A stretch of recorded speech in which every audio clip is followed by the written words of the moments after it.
রাত 2টা বাজে, নওজোয়ান মনে করছে চারিদিকে কেউ জেগে নাই, সবাই ঘুমায় গেছে, এজন্য সে মোবাইলের উলঙ্গ ছবি দেখছে। আল্লাহ ডাক দিয়া বলে, আনিস আমি আছি। মালিক ডাক দিয়া বলে, আলাম ইয়ালাম বিআন্নাল্লাহা ইয়ারা। তুমি কি এই ভেবেছো তুমি জানো না বান্দা, আমি যে সারাক্ষণ তোমাকে দেখি। আল্লাহ তাআলা রাতেও দেখে, দিনেও দেখে, একাকীও দেখে, প্রকাশ্যও দেখে, অন্ধকারেও দেখে, আলোতেও দেখে।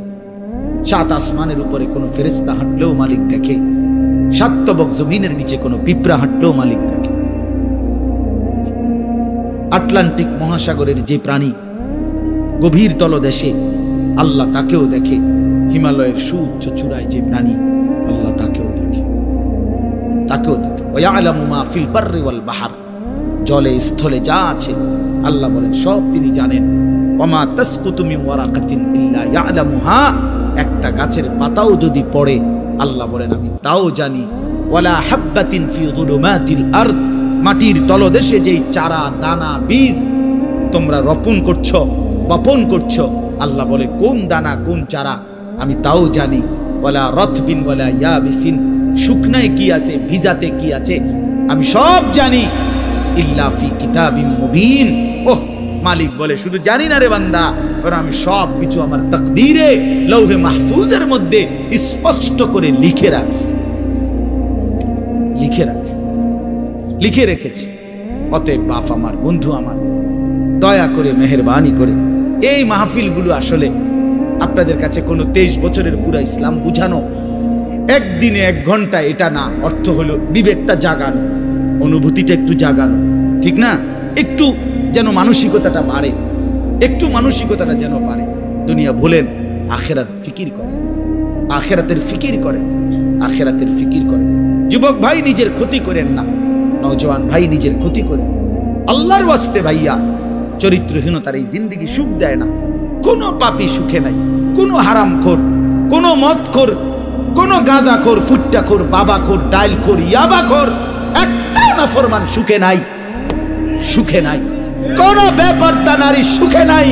আমি চ্যালেঞ্জ করলাম, কোন হারামখোর, সুদখোর, গাঁজাখোর একটাও সুখে নাই, একটাও সুখে নাই, একটাও সুখে নাই।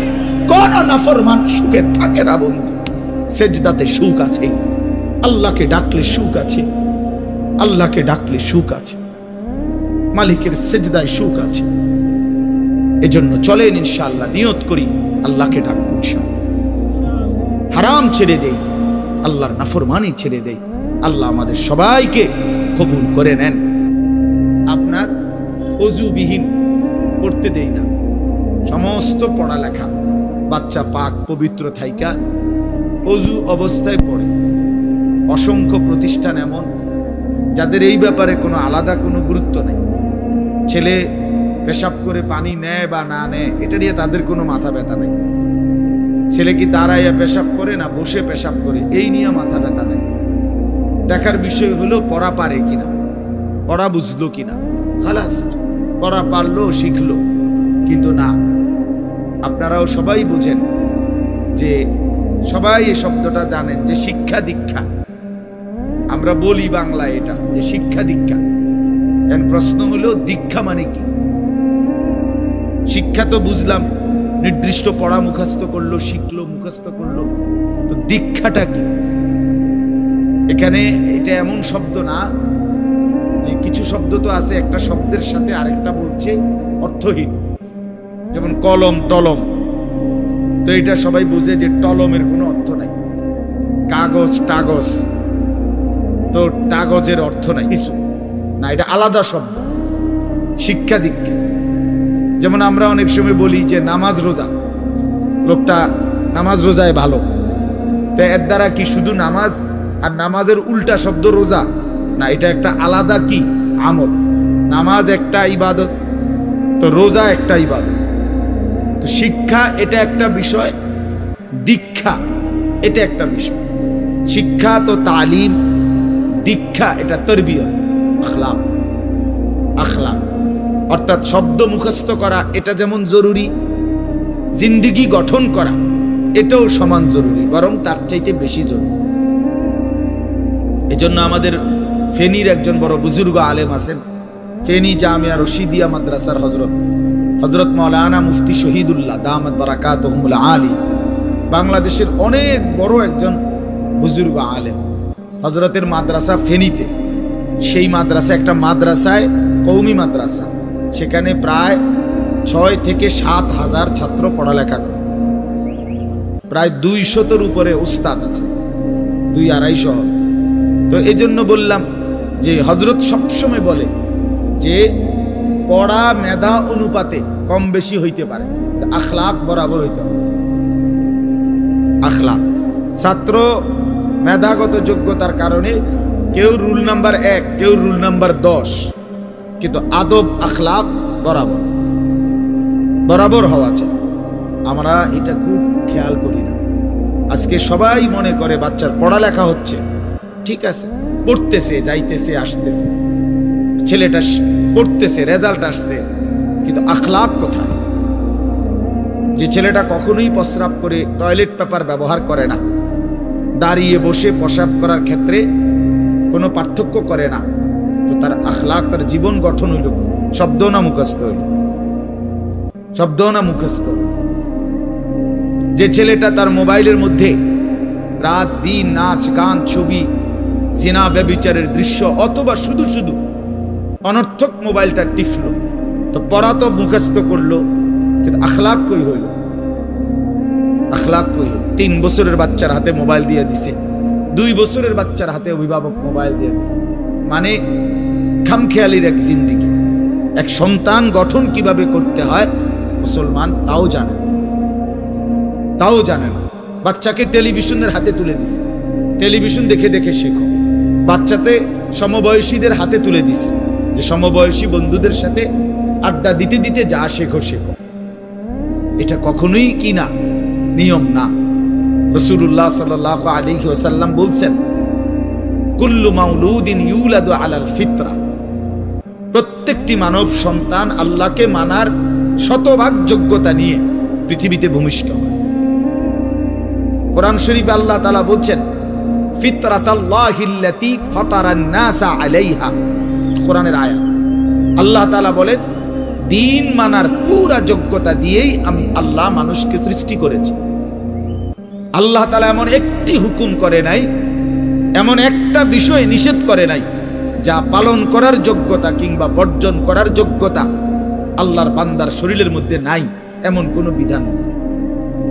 আমার মধ্যে রুকু করার যোগ্যতাই নাই, অথচ আমারে রুকু করতে বলছে, অথচ আমার কোমর বাঁকা হয় না, বিষয়টা এমন না। আমি সেজদাই দিতে পারি না, আমার হাঁটুও বাঁকা হয় না, কনুইও বাঁকা হয় না, কোমরও বাঁকা হয় না, অথচ আল্লাহ আমারে বললেন সেজদা দিতে। বিষয়টা কি এমন? কথা বুঝছেননি আমার কথা? আমারে বানাইলেন তাল গাছ, আমারে বলতেছেন সেজদা দিতে। এইটা বললে না জুলুম হইত? এটা বললে না জুলুম হইত? কিন্তু আল্লাহ তাআলা যতগুলো হুকুম করেছেন, যতগুলো নিষেধ করেছেন, প্রতিটা হুকুম পালন করা, প্রতিটা নিষেধ বর্জন করার 100 যোগ্যতা আল্লাহ তাআলা বান্দার শরীরের মধ্যে দিয়েছে। কোরআনুল কারীমের মধ্যে আছে, আল্লাহ তাআলা বলেন, বান্দা আমি তোমাকে বানিয়েছি নাবতালিহি, পরীক্ষা করার জন্য, আর পরীক্ষায় উত্তীর্ণ করার উপযোগী। ফাজআলনাহু সামিআন বাসীরা, আমি আল্লাহই তোমাকে শুনবার জন্য কান দিয়েছি, দেখবার জন্য চোখ দিয়েছি। তাফসীরের মধ্যে লিখছে, অর্থ হইল আমাকে মানবার পুরা যোগ্যতা সম্পূর্ণ শরীর দিয়েছি। ওযু, গোসল, নামাজ, রোজা, হালাল হারাম, পাক নাফাক সবকিছু বান্দা পালন করতে পারবে, এমন যোগ্যতা দিয়ে তারে মানুষ বানাইছে। মানুষ হইবার পরে, মুসলমান হওয়ার পরে কেউ যদি বলে আল্লাহর এই হুকুম পালন করা আমার পক্ষে সম্ভব না, তাহলে এটা হইতে পারে তুমি ছাগল, মানুষ না। তুমি গরু ছাগল ছাড়া আর কিছু না, তুমি মূলত হাইওয়ান। ইনসান হইলে পারতা, তুমি যদি মানুষ হইতা তা ঠিকই পারতা, তুমি যদি মানুষ হইতা তো পারতা। মূলত তুমি নিজের মানুষ এই পরিচয় ভুলে গেছো। তো এই জন্য বাপ আল্লাহ নবী সাল্লাল্লাহু আলাইহি সাল্লাম বলেন, ফাআবাওয়াহু ইউহাফিদানিহি আও ইউনাসসিরানিহি আও ইউমাজ্জিসানিহি, মা বাপ সন্তানকে ইহুদি বানিয়ে দেয় অথবা খ্রিস্টান বানিয়ে দেয় অথবা অগ্নি পূজক বানিয়ে দেয়। সরাসরি হাদিস, বাবা মা নষ্ট করে দেয় সন্তান। রাসূলুল্লাহ সাল্লাল্লাহু আলাইহি সাল্লাম বলছেন, বাবা মা 3 বছরের বাচ্চাটা ছোট্টবেলা থেকেই ঘরে টেলিভিশন দেখে, রঙিন সিনেমা দেখে, নাটক সিনেমা দেখে, তারে এটা শিখাইবার ক্ষেত্রে কে ব্যবস্থা করে দিল? তার মা বাপ। এ তো 3 বছরের বাচ্চা বাজার থেকে কিনে আনে নাই, টেলিভিশনে এত বড় এটা তো বাচ্চাটা আনে নাই, এটা তো তার অভিভাবক আছে।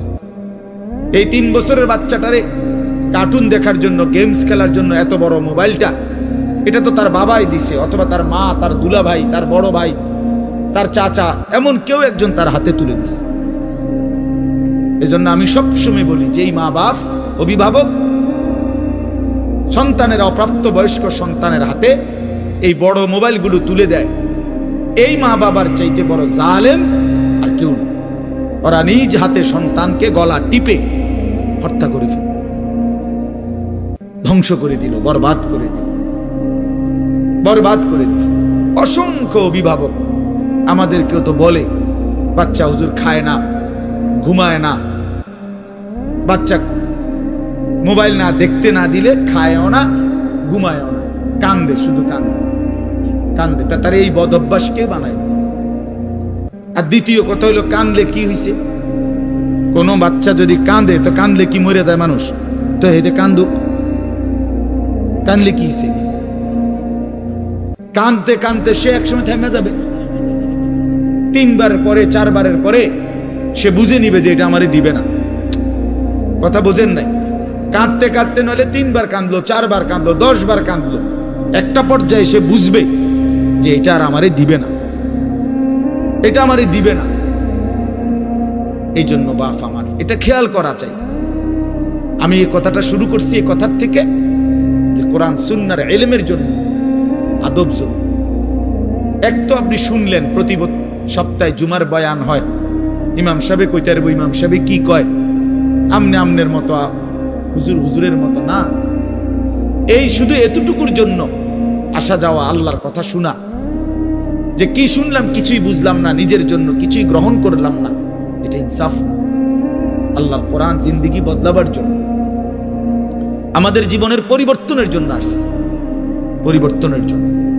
কোরআনুল কারীমের প্রতি অক্ষর নূর, কোরআনুল কারীমের প্রতি অক্ষর হুদান, হেদায়েত, কোরআনুল কারীমের প্রতি অক্ষর মাউইজা, উপদেশ, কোরআনুল কারীমের প্রতি অক্ষর বুশরা, সুসংবাদ, কোরআনুল কারীমের প্রতি অক্ষর বাসায়ের, অন্তর্দৃষ্টি সম্পন্ন জ্ঞান, কোরআনুল কারীমের প্রতি অক্ষর আহসানাল হাদিস, সর্বশ্রেষ্ঠ কথা, কোরআনুল কারীমের প্রতি শব্দ মুতাশাবিহান, সাদৃশ্যপূর্ণ, কোরআনুল কারীমের প্রতি শব্দ মাসানি, বারবার তেলাওয়াতকৃত, পাঠকৃত। কোরআনুল কারীমের অসংখ্য বৈশিষ্ট্য আল্লাহ তাআলা কোরআনে উল্লেখ করেছেন। মা ফাররাতনা ফিল কিতাবে মিন শাই, আল্লাহ বলেন একটা বিষয়ের আলোচনা আমি বাদ দেই নাই কোরআনের মধ্যে। ওয়া নাযালনা আলাইকাল কিতাবা তিবয়ানান লিকুল্লি শাই, বন্ধু আমি আপনার উপরে যে কোরআন নাজিল করেছি তার সমস্ত কিছুর বিস্তারিত বর্ণনা। এজন্য বদনসিব ওই সন্তান, ওই অভিভাবক দুর্ভাগা যে মুসলমান পরিচয় দেওয়ার পরেও নিজ সন্তানকে আল্লাহর কোরআন দেখে দেখেও পড়তে জানে না।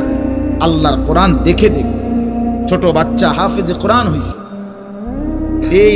এই মাত্র দেখছেন আমরা হাফেজে কোরআন হইছে। মুসলমানের সন্তান আল্লাহর কোরআন 30 পারা কলিজার মধ্যে গ্রহণ করছে। আর কি পরিমাণ দুর্ভাগা মুসলমান! আল্লাহর দেওয়া চোখ, আল্লাহর দেওয়া জিহ্বা। আল্লাহ কোরআনে বলছে আলাম নাজআল লাহু আইনাইন, বান্দা আমি কি 2টা চোখ দেই নাই? ওয়া লিসানান, আমি কি জিহ্বা দেই নাই? শাফাতাইন, 2টা ঠোঁট কি আমি দেই নাই? হাসরের ময়দানে আল্লাহ তাআলা জিজ্ঞেস করবে, বান্দা আমার দেওয়া 2টা চোখ, আমার দেওয়ার জিহ্বা, আমার দেওয়া ঠোঁট, এত লক্ষ কথা বললা, এত কিছু দেখলা, এত শব্দ উচ্চারণ করলা, পৃথিবীর কত লক্ষ কথা তুমি জীবনে বললা, অথচ আমার কালাম, সর্বশ্রেষ্ঠ আসমানি কিতাব, মালিকের এই কোরআন